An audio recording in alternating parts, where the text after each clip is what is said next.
And what I'm going to point out are that there are serious design flaws in these H-1B and L-1 visas. So before I get into those flaws, let me turn to some of the goals that have been laid out by many of the industry and university lobbyists. The first claim that they make is that if they don't have access to these H-1B workers, they're going to be forced to outsource jobs. So they're going to hire those foreign workers wherever they may be, and if we don't bring them here, they're going to hire them in their home countries. And then the second claim they make is that the H-1B program is basically a gateway to immigration. And so they make that very strong connection between this guest worker program and immigration and permanent immigration, and make the argument that in fact the H-1B, that immigration, increasing high-skill immigration, is contingent upon increasing the H-1B program. But I would argue that in fact the evidence supports neither claim. In fact, the first claim is that the H-1B program is, if we don't increase it, we're going to outsource more jobs. That's not supported by the evidence. When you look at the top H-1B users, they're actually offshore outsourcing firms. They are firms whose whole reason for being is to outsource jobs, right? So if we increase that, you would expect actually more jobs to be outsourced. And the second one doesn't make much sense because it's actually, many of these companies do not use this as a bridge to immigration. In fact, the leading users of the H-1B program do not sponsor a lot of green cards. And I'll give you one example. Wipro Technologies, which is one of the large offshore outsourcing firms, applied for 19,000 H-1Bs last year.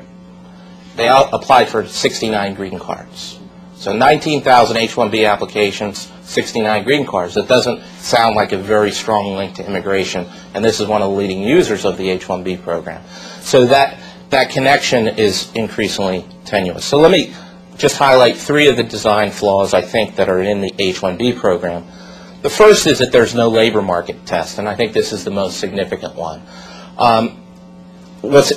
Basically, I think the Department of Labor put it very succinctly. They said, quote, H-1B workers can be hired even when a qualified U.S. worker wants the job, and a U.S. worker can be displaced from the job in favor of a foreign worker. Right? So there is no labor market test. That means that a company can prefer a foreign worker over a U.S. worker. They don't have to look for a U.S. worker first, and in fact can displace a U.S. worker with a foreign worker on an H-1B. What's really remarkable about this fact is that how many journalists as well as politicians actually get this wrong. They actually promulgate a fallacy, and this is the Los Angeles Times in an article about 2 or 3 weeks ago, San Diego Union Tribune, and even the Wall Street Journal in a front page story about this program at the height of the immigration debate got it wrong. They all assume that there is a labor market test. In fact, there isn't one. And in fact, many of these politicians that are involved in the discussion have promulgated this fallacy, including Senators McCain and Kennedy in an article in the San Francisco Chronicle last year. They claimed that the H-1B program did have a labor market test when it didn't. And you see this with other politicians writing to constituents saying that H-1B hire should be H-1B workers should be hired as a last recourse, that folks should look for American workers first, but in fact the program doesn't do this.